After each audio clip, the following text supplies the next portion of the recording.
Bueno, vamos a cerrar la jornada con una invitada de excepción, ¿no? Verónica Bolón Canedo, profesora titular de la Universidad de Da Coruña e investigadora del Centro de Investigación TIC, el CITIC.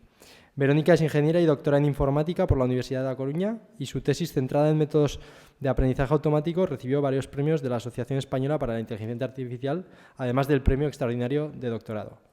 Tras una estancia postdoctoral en la Universidad de Manchester, ha desarrollado una intensa trayectoria investigadora en el campo de la inteligencia artificial sostenible, siendo actualmente la directora de la cátedra Inditex UDC de IA en algoritmos verdes. Es autora de más de un centenar de publicaciones científicas y varias de ellas highly cited papers, con aplicaciones en ámbitos tan diversos como la medicina, la ingeniería o la educación. Su brillante carrera ha sido reconocida con numerosos galardones, entre ellos el Premio Donatic Revelación, la Medalla a Jóvenes Investigadores de la Real Academia de Ingeniería y, más recientemente, el Premio Nacional de Investigación María Andresa Casamayor 2024.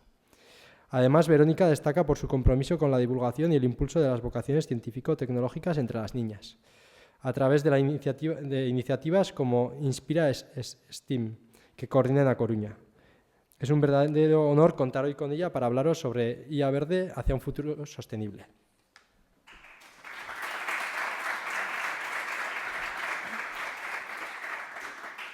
Bueno, muchas gracias, buenos días a todos y muchas gracias por la invitación para estar hoy aquí. Hacía muchos años que no venía a Pamplona, desafortunadamente no voy a tener mucho tiempo para ver, pero un poquito veremos después de comer. Y sí, mi charla se titula Inteligencia Artificial Verde hacia un futuro sostenible y vamos a hablar hoy de cómo la IA puede contribuir a tener un futuro mejor o si la IA es parte de este problema, ¿no? Entonces quiero empezar haciéndoos una pregunta que es ¿qué efecto creéis que tienen los sistemas de inteligencia artificial sobre el medio ambiente? ¿Positivo, negativo o inocuo? ¿Quién cree que es positivo? Manos arriba, como si estuviésemos en clase. ¿Positivo? Solo uno. ¿Negativo? Uy, mucho pesimista. ¿Inocuo? Varios inocuos. Hay gente que cuando hago esta pregunta me dice, es que aquí falta, yo como gallega diría, depende, ¿no? Me falta aquí el depende, ¿no? Pero no, la pregunta es así porque la pregunta esta no me la he inventado yo. Es una pregunta que formaba parte de una encuesta que realizó el Joint Research Center. Fijaros en las fechas, entre marzo y julio de 2021, la prehistoria de la inteligencia artificial, no había ChatGPT. Entonces, en este momento, que yo entiendo que todo ha cambiado muchísimo, pues fijaros, la mayoría de la gente respondió que era inocuo. Aquí inocuo, solo unos poquitos. El 32% afirmó la positividad de su uso, aquí solo una persona. Y solo un 5% creyó que podía ser negativo para el medio ambiente y aquí fue nuestra respuesta mayoritaria. O sea, las cosas han cambiado muchísimo. Y de hecho, aunque yo hago esta pregunta en todas las charlas y veo así una imagen general, pues quise hacerlo un poco más formal. Así que repetí esta pregunta junto a muchas otras en un proyecto de ciencia ciudadana que tenemos en la cátedra de IA en algoritmos verdes, que después os dejaré el enlace por si queréis descargar este informe completo y muchas más cosas. Y bueno, era un proyecto para ver cómo la ciudadanía percibe el efecto de la IA sobre el medio ambiente y bueno, también en general sobre la IA, su conocimiento, etc. Entonces, fijaros que en este caso, un poco igual que pasó aquí, el 43,5% de las personas contestaron que había un impacto negativo. Un 8% un impacto positivo. Aquí, a ver, era en Galicia, pues mixto, ¿no? No pusimos depende así para disimular, pero era depende, ¿no? Y bueno, un 24% se fueron hacia esa opción, que por cierto es la respuesta correcta. Y un 23,9% indicaron que era neutro. A mí lo que más me preocupa es que se piense que es neutro. La tecnología nunca va a tener un impacto neutro en el medio ambiente o en el consumo energético. Y bueno, por dar un poco de introducción, aunque aquí ya seguro que todos lo sabemos, pues ya sabéis, la IA no es nada nuevo, no es solo ChatGPT, sino que ya nace en 1956 en la famosa reunión de Dartmouth. Y bueno, durante muchos años estas investigaciones pues, pasaban por buenos momentos, por malos momentos, inviernos, primaveras, no sé qué, y había muchos desarrollos que se quedaban un poco teóricos, porque no había los datos que hacían falta, no había las máquinas que hacían falta, e incluso voy a añadir que no había la financiación que hace falta, ¿no?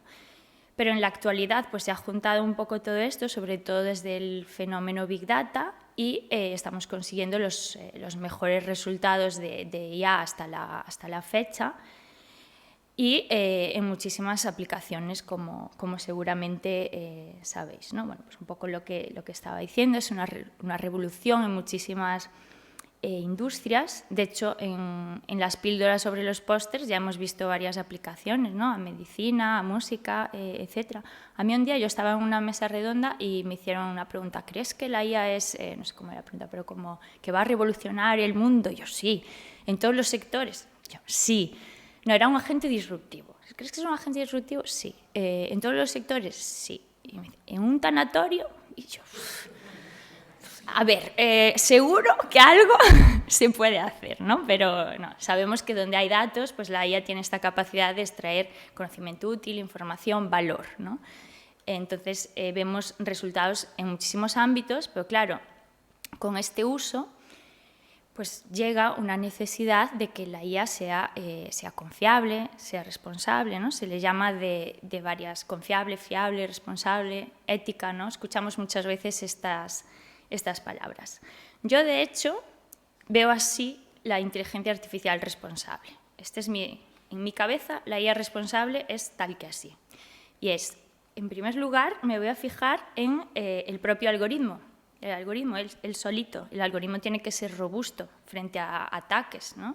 No puede fallar de vez en cuando y no saber por qué. Si damos un pasito más, pues ya las personas nos relacionamos con el algoritmo. Las personas queremos entender cómo funciona el algoritmo, ¿no? Queremos cierta transparencia en su funcionamiento para poder fiarnos. Si subimos un nivel más hacia arriba, pues está un poco la ética. Vivimos en una sociedad que tiene unas normas, la regulación, llamadle como queráis, y las tenemos que cumplir. Los sistemas de inteligencia artificial pues tienen que respetar los derechos de las personas, etc. Y durante mucho tiempo nos quedamos un poco en estos 3 escalones de la IA responsable. Pero yo creo que ya es hora de subir un escalón más y ver la relación entre la IA y el medio ambiente. La IA está teniendo un impacto en el medio ambiente, que es un bien que es de todos, y no podemos dejar que este oligopolio que está ahora mismo gobernando el desarrollo de la IA, pues como digamos tiene mucho dinero para pagar una factura de luz descomunal, muy bien, pero también puede haber aquí problemas para el medio ambiente, que es de todos. Entonces, un poco andando en esto, ¿no? Aquí tengo así como un poco la ética en la inteligencia artificial, que es algo de lo que se habla mucho, y en el pasado, entendiendo pasado, como antes de ChatGPT, pues eso, ¿no? Al principio, ya en 2019, las directrices éticas para una IA confiable de la Unión Europea, pues estábamos muy centrados en todos los problemas que sabemos que tiene la IA sobre sesgos y discriminación, sobre el respeto por la privacidad de los datos, la transparencia, que son cosas que siguen siendo relevantes y que están todavía sin solucionar. El problema es que desde ChatGPT ya como genérico del LLM, no tengo ningún interés ni acciones en OpenAI ni nada. Y ya nos enfrentamos a nuevos dilemas. Pues, por ejemplo, los chatbots son tan realistas que a lo mejor nos encontramos en situaciones donde hay chatbots que intentan manipular a gente vulnerable, sobre todo, o no saben que están hablando con un chatbot. Siempre está ahí esa amenaza de la pérdida de empleos, de que va a venir la IA a quitarnos el trabajo. Bueno, no me voy a meter en este jardín. Yo creo que habrá una transformación en el mercado laboral, pero bueno, yo trabajo por ahora, no os creáis que me viene a quitar mucho, Yo digo que empiece por mi casa, que le doy a los robots trabajo, ¿no? Pero no, por ahora no. Mucho problema de desinformación, sobre todo con la IA generativa. Podemos generar vídeos, fotos, voces. Es muy difícil ya distinguir lo que es real de lo que no. Cada vez hace más falta tener una mirada crítica, ir a las fuentes de las noticias, pero también vemos que la juventud cada vez lo hace menos. Entonces nos enfrentamos a un problema importante, y la sostenibilidad. Todo este uso masivo de estos modelos que consumen mucha energía plantean un problema de sostenibilidad. Yo la primera vez que me di cuenta de que la IA podía contaminar fue en 2019. Llegó a mis manos un paper que estimaba el consumo energético de BERT, un modelo de lenguaje en ese momento, y decía que una sesión de entrenamiento de BERT podía emitir tanto CO2 a la atmósfera como 5 coches en toda su vida útil. Entonces, claro, me quedé así como, no sé, verlo así cuantificado. O sea, obviamente yo llevaba años trabajando en IA, sabía que dejaba los experimentos durante semanas o el tiempo que sea, que donde hay en los laboratorios de prácticas o de investigación tiene que haber aire acondicionado para refrigerar. O sea, era consciente de todo eso, pero en un momento estaba pensando, esto es un montón de consumo energético, ¿no? Entonces fue la primera vez que yo al menos me di cuenta de que había ahí un problema. Mucha gente se pregunta, ¿no?, cuánta energía consume ChatGPT y no lo sabemos. O sea, OpenAI no es nada open y no lo vamos a saber, pero sí que unos investigadores daneses de la Universidad de Copenhague intentaron hacer una estimación ya de GPT-3, que es el modelo con el que venía el primer ChatGPT, y estimaban que una sesión de entrenamiento, y como sabéis hay más de una, pues consumía tanta energía como 126 casas danesas durante un año, ¿no? Entonces empiezan a ser cifras que preocupan, y además a mí me preocupaba mucho porque esta fase de entrenamiento es algo que la gente no es consciente. O sea, tú tienes un electrodoméstico en tu casa, que además vienen con sus etiquetas de eficiencia energética y tal, y te importa, porque está enchufado en tu casa y lo vas a tener que pagar. Pero cuando tú usas ChatGPT, a ti te da igual que ha tenido que estar 5 meses entrenando. O sea, es algo que ya llega a ti sin afectar. Entonces la gente no es consciente. Es como cuando dice, no, mis fotos están en la nube. Sí, bueno, en la nube sí, pero no, están en algún sitio, tienen un consumo, etc. Entonces es algo que a la gente no le llega. Y en los últimos tiempos ha habido además una preocupación ya por si tenemos suficiente energía para toda esta demanda de los centros de datos que albergan estos grandes programas de inteligencia artificial, porque ya no es solo si van a poder pagarla o no, sino que, sobre todo a principios de año, que estuvo muy de moda ese proyecto Stargate con la administración Trump y tal, y salieron voces diciendo, todo este plan que tenéis de gastar no sé cuántos millones de dólares y tal, pero ¿va a haber energía para sustentar todo eso? Y el otro día me encontré con la noticia que está ahí de, si la pregunta es ¿cómo me afecta tener un centro de datos al lado de casa? En Estados Unidos tienen la respuesta. Luz un 267% más cara. O sea, en los sitios que hay centros de datos cerca, como hay mucha demanda de energía, al final también afecta al consumidor normal. Entonces, imaginaos esa gente que te planta un centro de datos al lado de casa y tú, sin comerlo ni beberlo, tienes que asumir ese coste incrementado por la demanda, ¿no? O sea, es un problema importante. Y después otra cosa que fue pasando en el mundo de la IA verde es que al principio, como os decía, estábamos como muy preocupados por esa parte de entrenamiento, ¿no? Como esa parte tan grande que no se veía y tal. Pero con el uso masivo que se está haciendo hoy en día, ya empezamos a estar preocupados también por la inferencia. De hecho, ya no está claro qué es peor, si el entrenamiento o la inferencia. Y empezamos a evaluar cosas como, vale, pues al final no es lo mismo generar texto que generar imagen, que generar vídeo, etc., ¿no? Y claro, después empieza a haber también problemillas de este estilo, ¿no? Seguro que recordáis cuando a principios de este año, pues lanzó ChatGPT, OpenAI, su nuevo modelo de generador de imágenes, y a alguien se le ocurrió cambiar o generar una foto en estilo Estudio Ghibli y todo el mundo, bueno, se hizo viral por lo que sea y todo el mundo lo hacía. Entonces a alguien se le ocurrió, esto debe tener un impacto energético, ¿no? O sea, no lo vemos, pero lo tiene que haber. Y, por ejemplo, había evidencias, pues como Sam Altman, el CEO de OpenAI, diciendo que en la última hora habían conseguido 1 millón de usuarios nuevos. O sea, eso es una locura. Y llegó a un momento que también reconoces, es súper divertido ver a la gente haciendo estas imágenes, pero tenemos que limitarlo porque nuestras GPUs se están literalmente derritiendo, ¿no? Entonces, no sabemos el consumo asociado que había, pero obviamente tenía que ser brutal. Y empezaron a salir también algunas noticias de eso, bueno, también el consumo asociado del agua, ¿no? Del agua necesaria para refrigerar y de generar estas imágenes de Estudio Ghibli.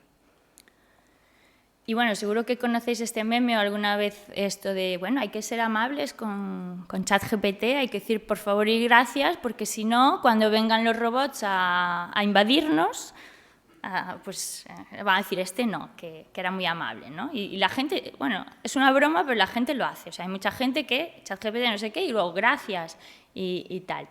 Entonces alguien se preguntó, ¿esto de decir gracias? Que a ver, que si lo piensas obviamente le obligas a hacer otra iteración, debe tener un coste, ¿no? Entonces le preguntaron en X y Sam Altman reconoció decenas de millones de dólares bien gastados, dice, ¿no? Obviamente él habla del coste económico, pero esto se traduce en un coste energético, ¿no? Entonces, ¿a dónde voy con estas cosas? Pues que hay un desconocimiento en general de la sociedad de que estos pequeños gestos que no sirven para nada realmente y tienen un impacto muy grande porque es una cosa agregada, no es como un gasto hormiga, pero de muchísima gente. Entonces, pues si por ejemplo no dijésemos gracias, pues estaríamos ahorrando mucho consumo energético de ChatGPT.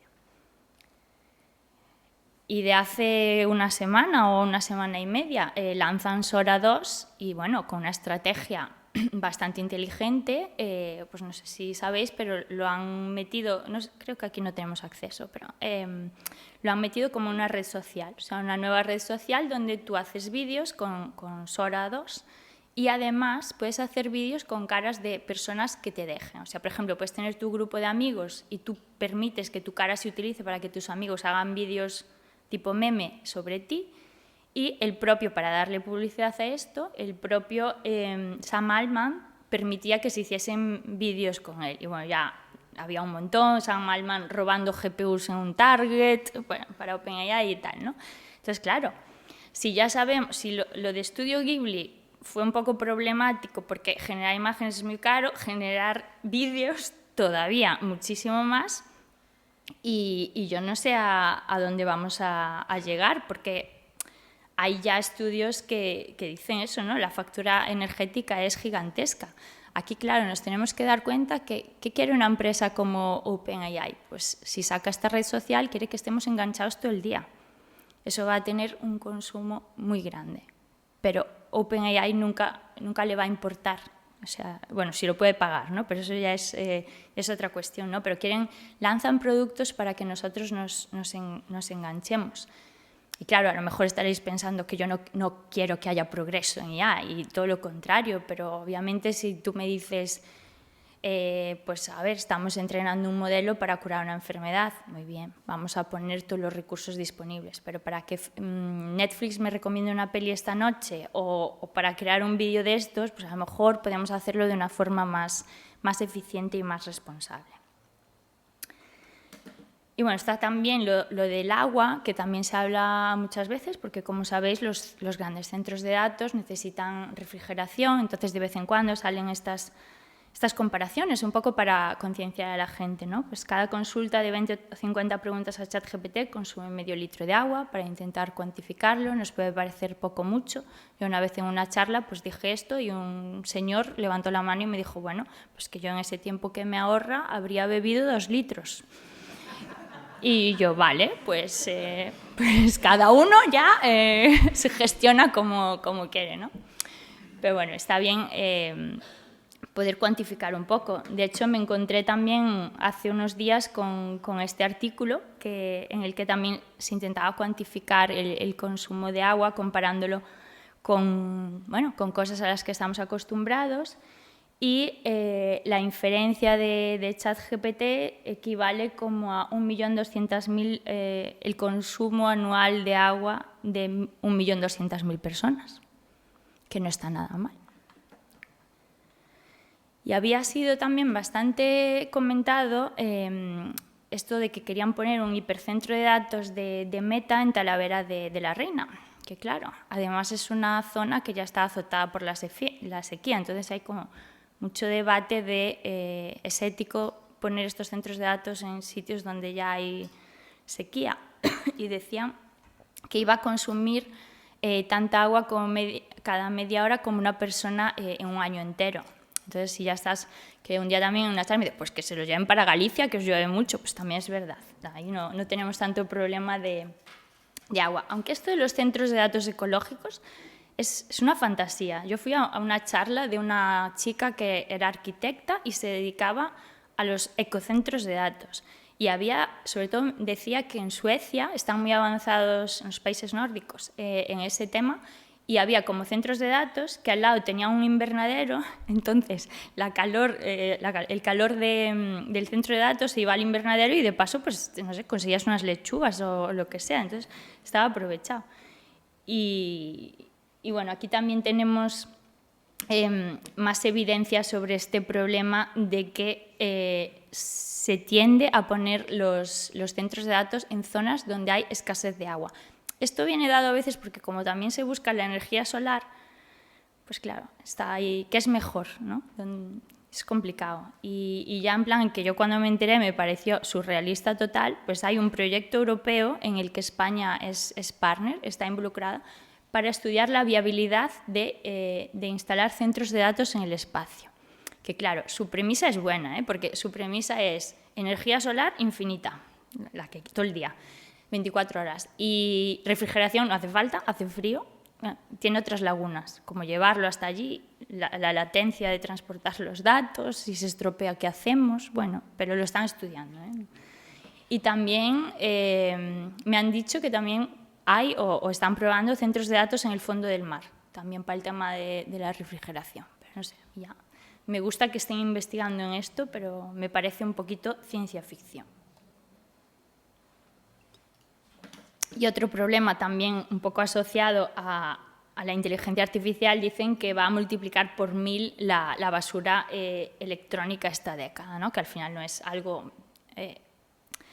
problema directo de la IA, pero al final todo esto está relacionado.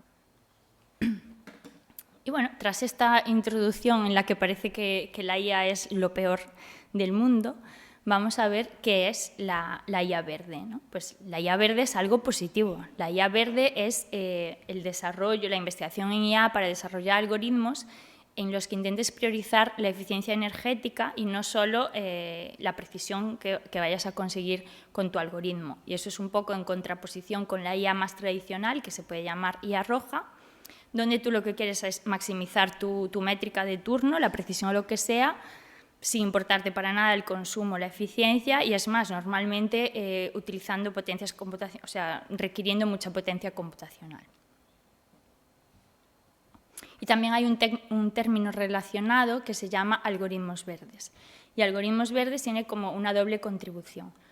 Por una parte es greening, que es un poco lo que os acabo de describir, que es, vale, tenemos algoritmos de IA que sabemos que pueden consumir bastante energía o no ser eficientes, entonces vamos a optimizarlos de diversas formas para hacer que consuman menos. Y por otra parte, también que la IA es como parte del problema, pero también la solución. También hay problemas derivados del cambio climático o relacionados que se pueden solucionar con algoritmos de IA, sean o no sean verdes. Entonces tenemos como esas dos formas de abordar el problema.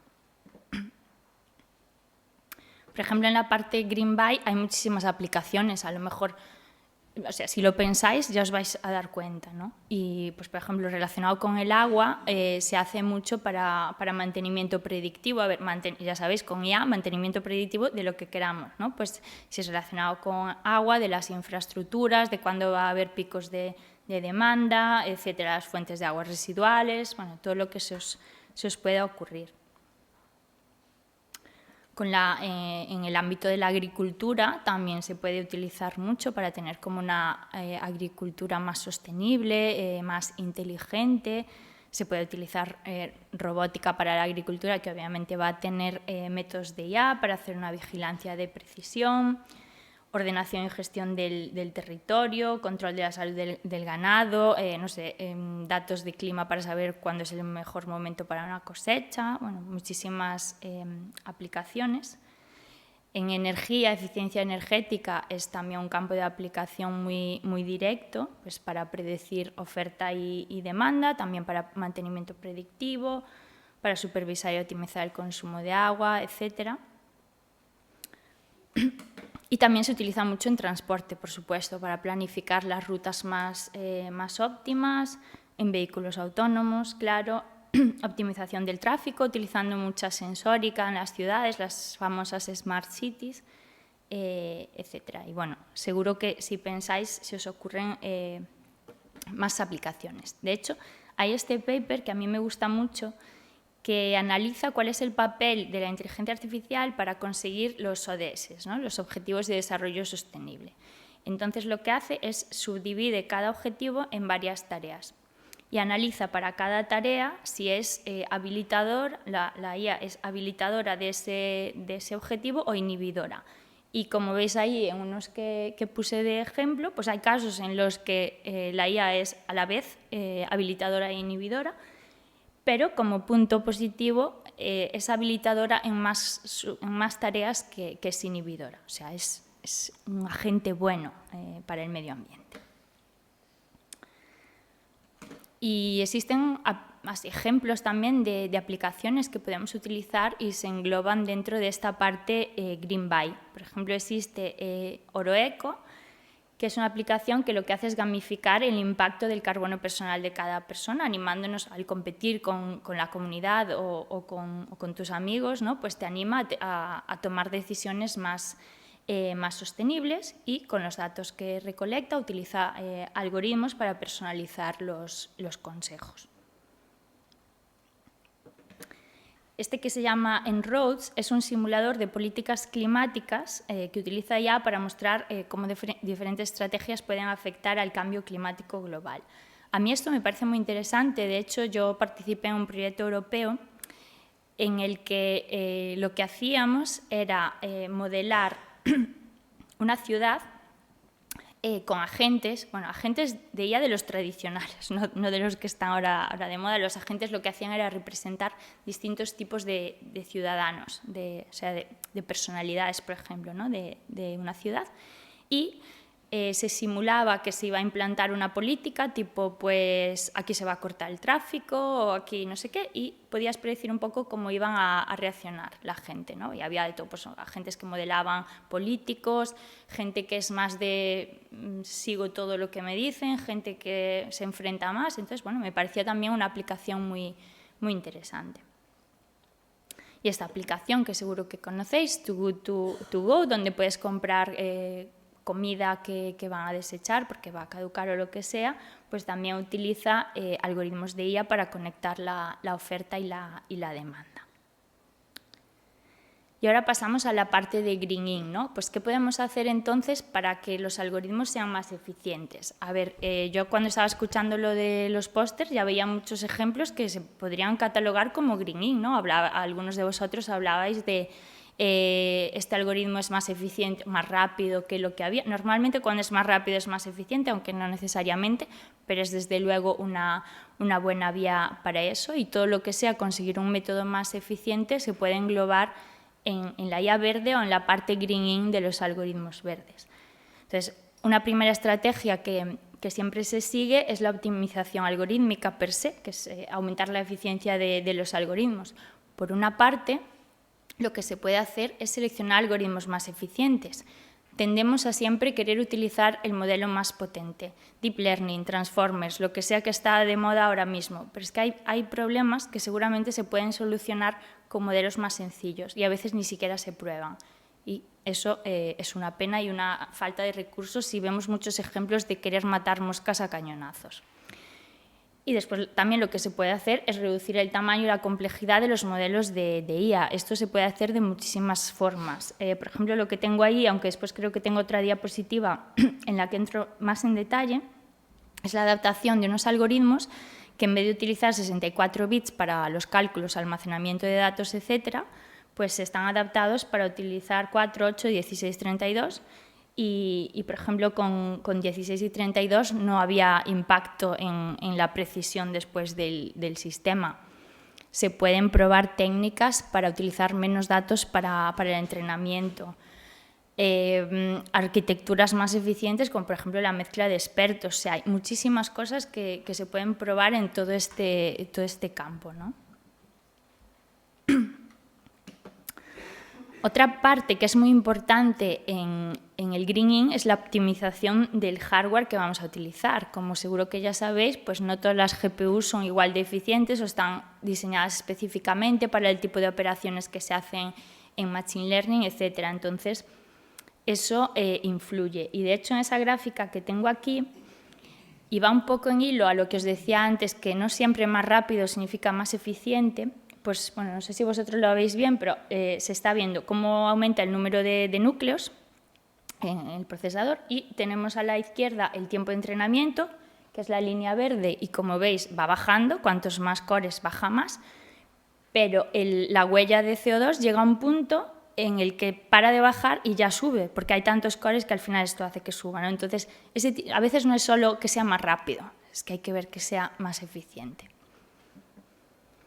Y bueno, también un poco relacionado con esto está el campo del edge computing, que es también dejar ya distribuidas las computaciones, hacerlo lo más cerca posible de la fuente de datos y utilizar estos dispositivos embebidos que per se ya tienen menos potencia computacional y por tanto son más eficientes energéticamente. La elección del centro de datos también es importante. Esto no lo había comentado al principio de la exposición, pero al final el coste de generar energía, que yo esto antes no lo sabía, pues no es igual el impacto de CO2, etcétera, de generar energía en los distintos países. Entonces, elegir un centro de datos u otro, bueno, la gráfica se ve fatal, pero son distintos países de Europa, que lo que sí que veis es que las rayas son diferentes, o sea, de largo, o sea, hay mucha diferencia del impacto de CO2 de generar energía en distintos países. Entonces, no es lo mismo utilizar centros de datos de un país o de otro, y sería interesante también poder controlar un poco la ubicación y escoger, ¿no? Y bueno, también obviamente se pueden entrenar algoritmos para ajustar los sistemas de refrigeración y optimizar la asignación de los recursos, etc. Y bueno, otra cosa que se puede hacer es reducir el factor de escala pragmática, que básicamente esto lo que significa es reducir el tiempo de entrenamiento, porque a veces, como ya sabéis, se sigue entrenando porque se está mejorando un 0,0001, entonces no para el entrenamiento y a lo mejor es que ya no hace falta, podemos parar antes, ¿no?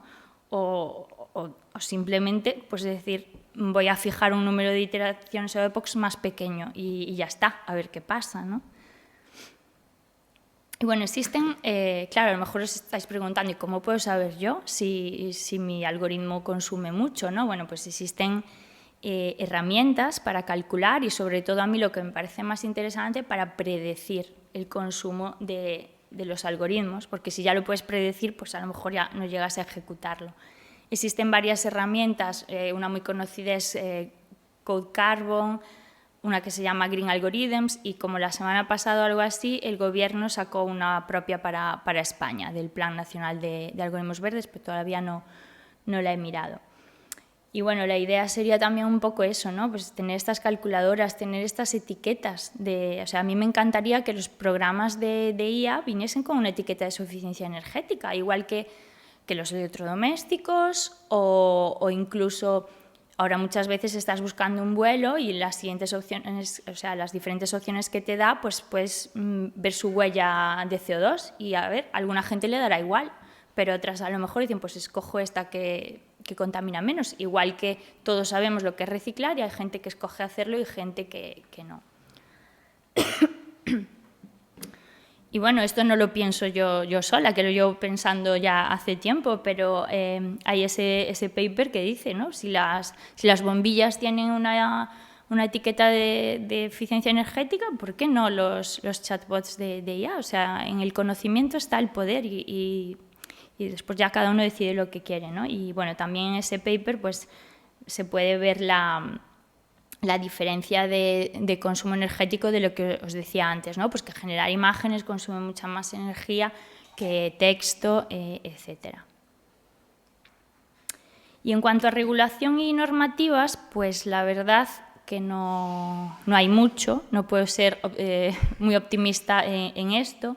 Ya en 2019, cuando salieron las directrices éticas para una IA confiable de la Unión Europea, es cierto que se mencionaba, o sea, había como 7 pilares básicos y uno de ellos es el bienestar social y medioambiental. Entonces aparecía ahí, ¿no? Como hay que respetar el medio ambiente, pero un poco como algo que estaría muy bien, pero tampoco se le daba mucha importancia en el documento. Otros casos que tenemos, pues en la Estrategia Nacional de Inteligencia Artificial, también uno de los objetivos es inteligencia artificial inclusiva y sostenible.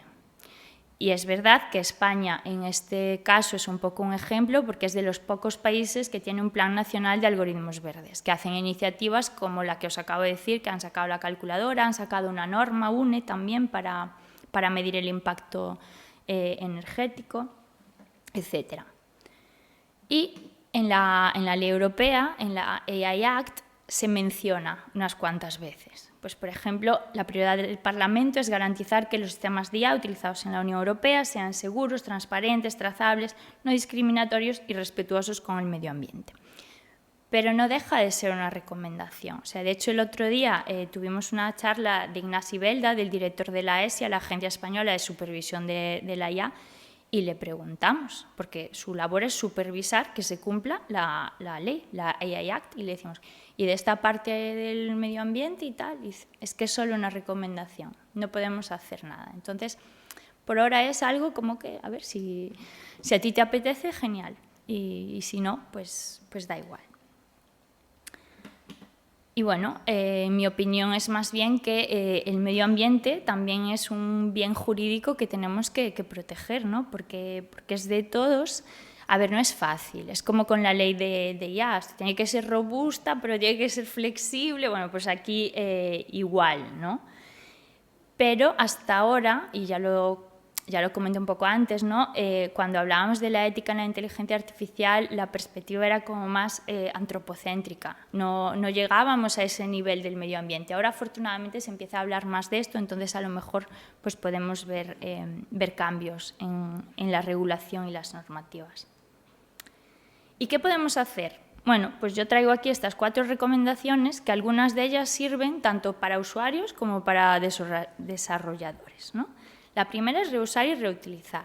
Como usuarios, yo me acuerdo cuando se empezaron a generar las imágenes con IA generativa, la gente era, ya tengo yo solución para cuando hago una presentación de PowerPoint no infringir el copyright. Genero unas imágenes, son mías, tal.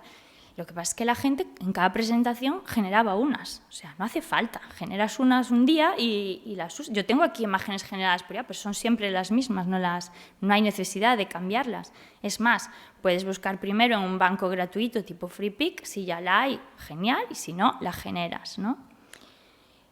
Y bueno, un poco también lo mismo con los modelos de IA, también se pueden reusar y reutilizar. Lo que os decía antes, evitar matar moscas a cañonazos, no todo se tiene que resolver con Deep Learning, no todo se tiene que resolver con Transformers ni con IA generativa, podemos probar modelos más simples. Y lo mismo como usuarios.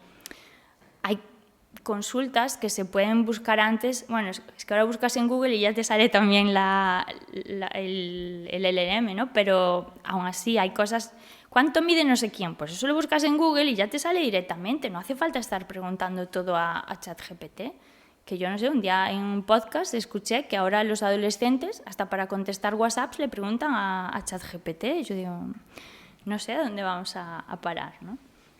Documentar el consumo de energía con herramientas como las que os comentaba. Esto sí que es más para desarrolladores.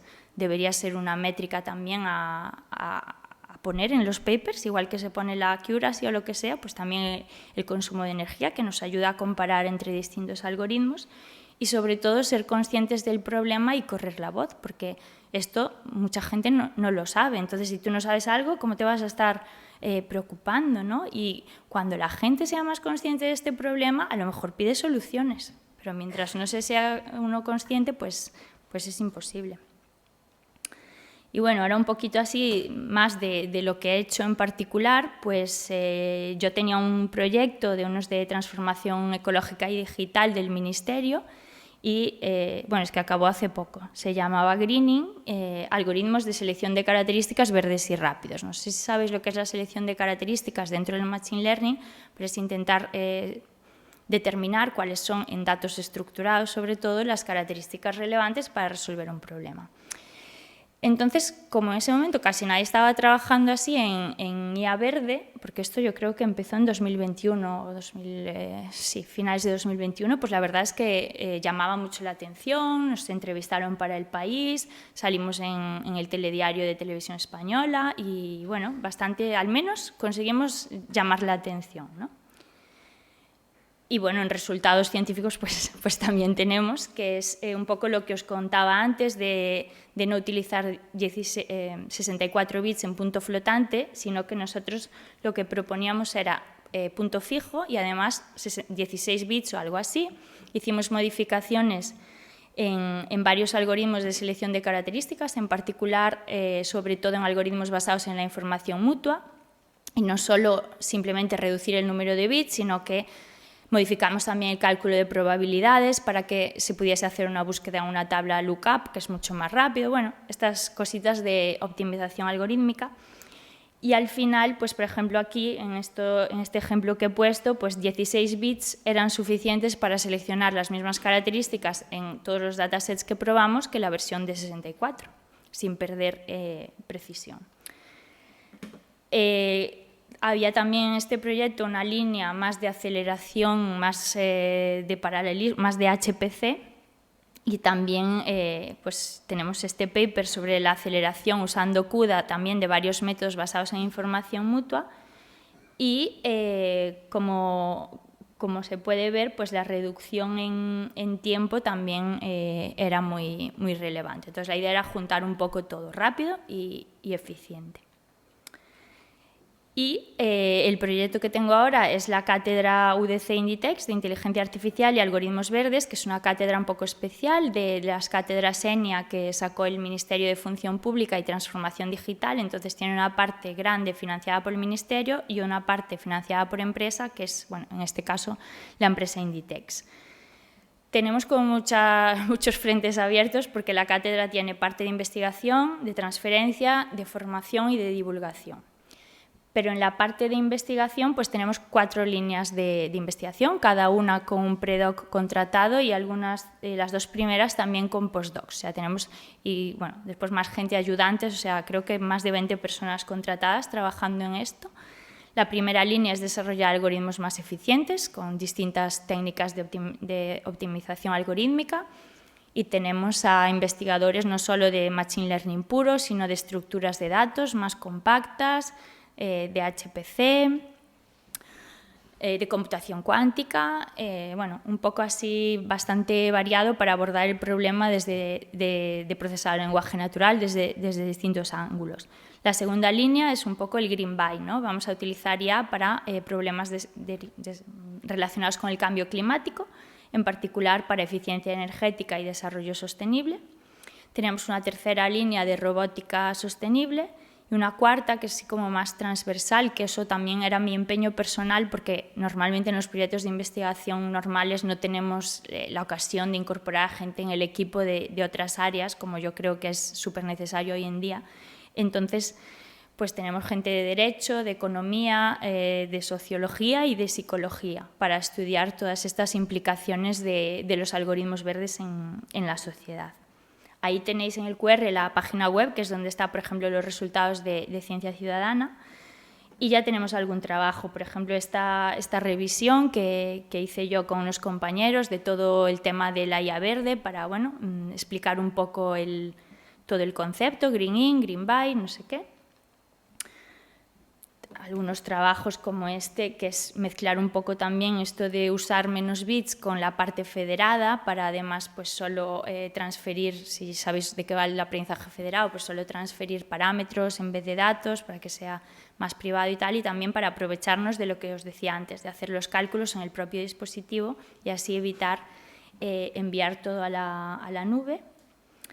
Y aprovecho para dar publicidad de un simposio que estamos organizando en algoritmos verdes, Será el 25 y 26 de noviembre. Si queréis venir a Coruña, genial, pero también tiene modalidad híbrida, es gratuito, solo hay que registrarse. Serán 2 días con ponencias muy interesantes. Y también ha habido, esto ya ha pasado el tiempo, pero ha habido una ronda de, que se podían enviar trabajos. Que vamos a tener presentaciones de trabajos de estudiantes sobre todo, pero también tenemos 4 keynote speakers, por ejemplo, varias mesas redondas, etcétera.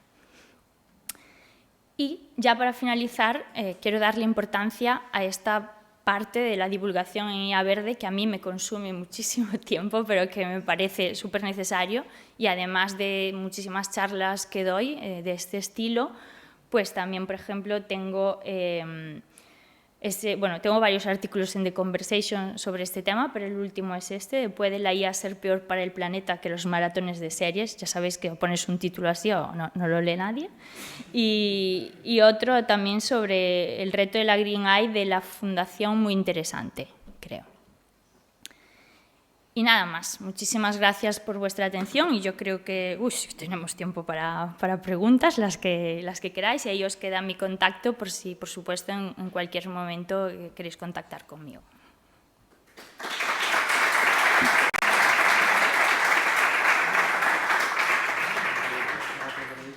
¿Pasa el turno de preguntas? No.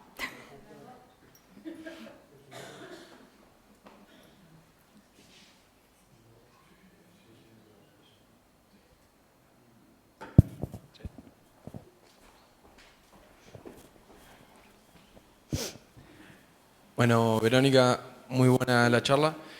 Me quedaron 2 inquietudes en base a lo que presentaste. La primera era si tenés idea de algún ejemplo de estas empresas, la energía que usan, digamos, pues me imagino que no es lo mismo que consuman energía que se generó quemando carbón o de fuentes renovables. Entonces, si hay algún ejemplo de buena práctica con alguna de las empresas. Y después, por otro lado, un poco en la misma línea, si hay algún ejemplo de algún país que haya puesto alguna regulación para la instalación de los centros de datos. En esa misma línea, digamos, que tengan que ser de tal origen. Y lo mismo con el uso de agua. Vale, respecto a la primera pregunta, lo único que sé es que hay alguna de estas grandes empresas que están montando centrales nucleares al lado de donde quieren poner los centros de datos, ya ahí lo que sea. Y también, claro, al final juegan un poco con, vale, queremos dinero, queremos aquí, pero también queremos buena imagen, entonces tienen como esos objetivos. Google tenía un objetivo de ser neutro en emisiones, no sé qué, que ya ha tenido que decir que para no sé qué año imposible, pero obviamente van a trabajar en utilizar energías renovables porque saben que esto al final es muy mala imagen, ¿no? Entonces, pues yo he visto eso, se van mucho hacia la energía nuclear e intentan utilizar energías renovables. En cuanto a la regulación, yo no he visto nada. O sea, lo que más conozco es Europa y España, que no hay, y ya me extrañaría que si no es en Europa vaya a ser en Estados Unidos o en China. O sea, eso ya sería una súper sorpresa.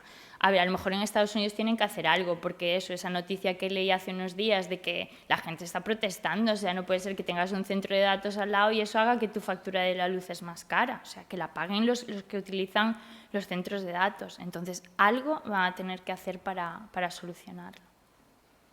Muchas gracias. ¿Preguntas? Ahí. Vale, bueno, lo primero de todo, muchísimas gracias porque me parece un tema súper interesante y me parece súper valioso que se meta, que se invierta esfuerzo en toda esta parte de la inteligencia artificial verde.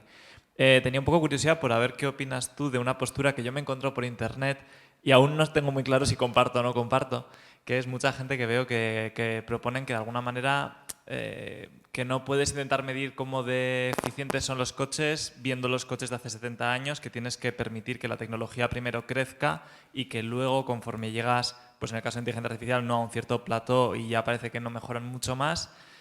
Bueno, mucha gente que tiene la esperanza de que, bueno, pues ahora que ya hemos llegado a un punto más alto, que ya GPT-5 ya no mejora mucho que GPT-4, es el momento de que empezarán a competir más en inferencia y a reducir costes. Y sí que es cierto que he visto, por ejemplo, creo que algún estudio que decían que muchas de las estimaciones de consumo que se estaban haciendo eran en base a lo que decía en su momento OpenAI cuando era más abierto, y que en realidad hoy en día probablemente los modelos sean más eficientes de lo que creemos, ¿no? Entonces, ¿qué opinas de esto? A ver, por una parte yo opino que ya estamos en el momento de llegar a la eficiencia, ¿no? Como yo lo veo y como yo lo he vivido además en mi carrera, pues llegó un momento que eso, con el auge del Big Data y tal, era como, jo, ¿qué resultados estamos consiguiendo en accuracy o en lo que sea, ¿no? O sea, en tu métrica, en precisión, o sea, todo el mundo impresionado. Pero claro, llegó un momento que, que la gente decía, pero es que esto lleva mucho tiempo, a lo mejor se puede acelerar, ¿no? Entonces yo vi una segunda fase donde estaba muy de moda acelerar, porque vale, sí, queremos buenos resultados, pero los queremos en un tiempo que sea factible. Y yo creo que ya estamos ahora en la tercera fase, que es, y también que sea eficiente. Y sí, yo también leo, es que las estimaciones son estimaciones. Si publicasen datos ya no tendríamos que estar estimando. Pero a ver, a mí no me cabe duda de que cada vez es más eficiente. ¿Qué pasa? Que vamos hacia la paradoja de Jevons, que es que una vez que una tecnología se hace más eficiente, no baja su consumo global, sino que se utiliza más y al final sube. Y eso, de hecho, es obviamente lo que quieren estas grandes empresas. O sea, ¿qué van a querer? Que estemos todo el día enganchados, pero no quieren... Bueno, dicen que OpenAI lleva quemando dinero que hasta no sé qué año no van a tener beneficios. A ver, eso es insostenible. Entonces ya lo están haciendo. Y se había visto también pues, cuando salió DeepSeek, que en ese caso era un poco por no tener acceso a esas GPUs más potentes y tal, se tuvieron que buscar la vida, nunca sabemos cuánto de verdad es lo que pone en el paper, obviamente, pero bueno, sí es cierto que tienen una arquitectura que evidentemente tiene menos parámetros, no sé qué, o sea, es más eficiente. Pueden hacerlo si quieren, solo tienen que querer. Gracias. Sí, buenos días. Bueno, ya que he sido el único que ha respondido que no iba a tener impacto. Es verdad. No soy gallego, pero mi padre sí. Yo estaba... Yo me estaba refiriendo un poco a futuro. Evidentemente, claro, el costo en agua, en energía es inmenso. Pero bueno, yo estaba extrapolando en este futuro próximo, que yo creo que la IA, bueno, todo el tema este de cambio climático y todo esto, creo que gracias a ello, soy optimista, que se va a poder solucionar. Yo no lo voy a ver, la gente que está aquí seguramente sí, y ese es mi optimismo, ¿no? Por eso he dicho de que, bueno, el impacto no a día... La pregunta tenía trampa, ¿no? ¿Eso o a cuántos años vista? A futuro. Yo, la verdad que tengo, y lo poco que he utilizado y lo poco que veo y lo que conozco, creo que, bueno, esto es una avalancha, es algo... Hablan de revolución industrial, pero yo creo que esto va mucho más allá, ¿no? Se están hablando bueno, que es un paso en la evolución, ¿no? Si esto llega ya, hablan de la IAG, no sé cuándo esto va a llegar, ¿no? Pero bueno, no sé, ¿cómo lo ves tú esto? No, sí, yo veo estamos que... hablando de un futuro de aquí para que esta nueva generación, no sé, esté interviniendo ya en cambiar las cosas, ¿no? Lo que la revolución industrial tradicional nos ha sometido y en el estado en que estamos, y esto puede ser reversible. Yo no dudo que la IA tiene potencial para tener un efecto súper positivo en nuestras vidas, en la parte de cambio climático y en medicina, por ejemplo, o sea, en muchísimos ámbitos. Pero eso no excluye que no podamos hacerlo mejor. O sea, no todo tiene que ser fuerza bruta, más datos, más recursos, más no sé qué. O como he dicho antes, depende de para qué, ¿no? O sea, si es para resolver un problema muy importante, sí.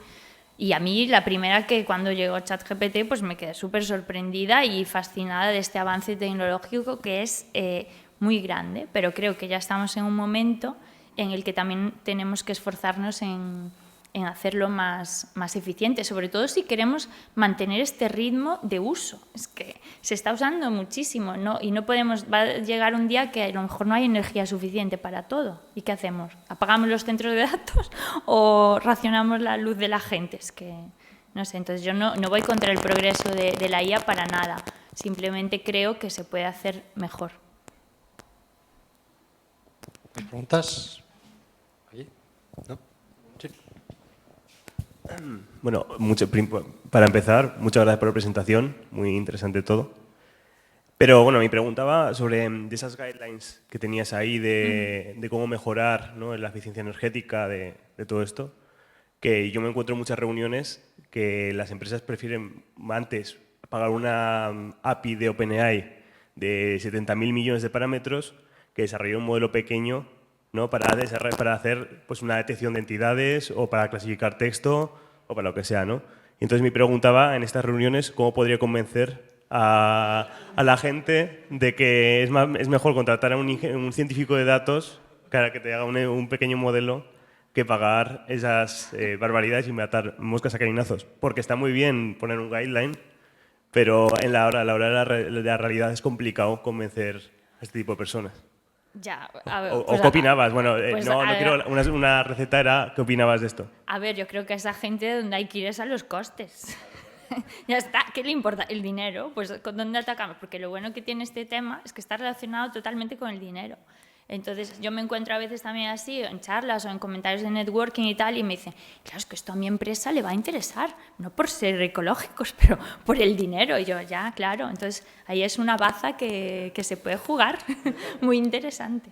Pero muchas veces directamente dice, no, que es más barato pagar la API que contratar, que hacer un entrenamiento ad hoc. Por supuesto, menos mal que hablo alto y así no me hace falta... Ya, bueno, a ver, es que al final hay gente que no se va a poder convencer, hay gente que sí que la vas a convencer hablando también del medio ambiente, es que depende muchísimo de la persona, pero las grandes empresas, yo creo, o las empresas sin ser tan grandes, por el lado económico se puede ir, también por quizás la escasez que hay también hoy en día de ciertas... Porque para mí también hacer una inteligencia artificial sostenible también es hacerla más inclusiva, en plan... Al hacer los métodos más eficientes, no porque, por ejemplo, estamos en una universidad, ¿no? Pues como puede ser esta o la mía, son universidades muy humildes. ¿Cómo vamos a competir con las grandes universidades, con las grandes empresas? No tenemos tanto dinero, no tenemos tanto acceso a recursos. Pues este tipo de modificaciones, adaptaciones, trabajo en este tipo de algoritmos lo hace más inclusivo, más accesible para cualquiera. Entonces también a una empresa le puedes vender que ya no hay tanta dependencia de esas cosas. No sé, es que yo no me dedico a convencer a empresas, ya lo que me faltaba. Buen speech de ventas también, así que gracias por todo. ¿Alguien más? Vale. Yo tengo un par de preguntas muy rápidas y terminamos. Muy bien. La primera es relacionada con los datos que has mostrado, ¿no? Y yo creo que con el de Conversation que has mostrado. Claro, ¿cómo se compara el uso de la IA frente, por ejemplo, el uso de un Netflix o el uso, ¿no? de otras tecnologías? Porque entiendo que el TikTok, que también, ¿no? venga a ver vídeos, no sé qué, o un YouTube, consume también muchísimo. ¿Cómo se compara esto frente al uso de ChatGPT, por ejemplo? Sí, de hecho, tenía una diapositiva, pero en algún momento la debí borrar, de también un estudio que hay de investigadores de aquí españoles de la Universidad de Castilla-La Mancha, que de hecho Coral Calero es una pionera en el software verde, porque ella no trabaja en IA, es más ingeniería del software, pero al final está muy relacionado. Y tiene un paper donde estima, por ejemplo, el impacto energético de usar Instagram. La diferencia entre que subas una foto, un story, un reel, no sé qué, y es muchísimo consumo. Entonces, al final, mi artículo de Conversation y tal es que, a ver, la IA es mala, pero mala para esto, pero obviamente Netflix incluso hay un dato que consume más energía, el aire acondicionado en pleno verano o estas cosas, o sea, no es solo la IA. ¿Qué pasa? Que ahora, como es algo nuevo y tal, pero obviamente Instagram, que además Instagram, por ejemplo, o TikTok también tienen IA detrás, obviamente, para recomendar, para engancharnos, etcétera, pero no, es como todo un ecosistema de cosas. Tengo que recuperar mi diapositiva sobre Instagram. Vale. Y luego, bueno, ya relacionando esto con el reglamento de inteligencia artificial, ¿no? De europeo, lo que se teme en algunos contextos es que el reglamento, ¿no? también limite el desarrollo de la IA en Europa, ¿no? Y porque en el fondo estamos más atrás que China, Estados Unidos, por ejemplo, entonces ya nos va a limitar porque nos pone unas limitaciones que otros no tienen. Si también en Europa nos centramos mucho en algoritmos verdes, o por un lado, nos estamos centrando en algoritmos verdes porque no somos capaces de sacar los algoritmos rojos que realmente ¿no? avancen, y por otro lado, si nos centramos mucho en algoritmos verdes, ¿no? puede que también limitemos nuestro potencial al que podríamos alcanzar. A lo mejor tengo una opinión muy sesgada, pero yo creo que ser capaz de hacer algoritmos verdes, o sea, en el sentido de voy a hacer más o menos lo mismo, más eficiente, o sea, eso es un signo de progreso, nunca de quedarse atrás en ese sentido. O sea, no deberíamos tampoco comprometer mucho la performance, ¿no? O sea, es más bien como hay que estrujarse la cabeza para poder hacer esto que se hace más bien casi por fuerza bruta o con muchos datos, no sé qué, pero con menos. Entonces, para mí es súper innovación eso y súper investigación.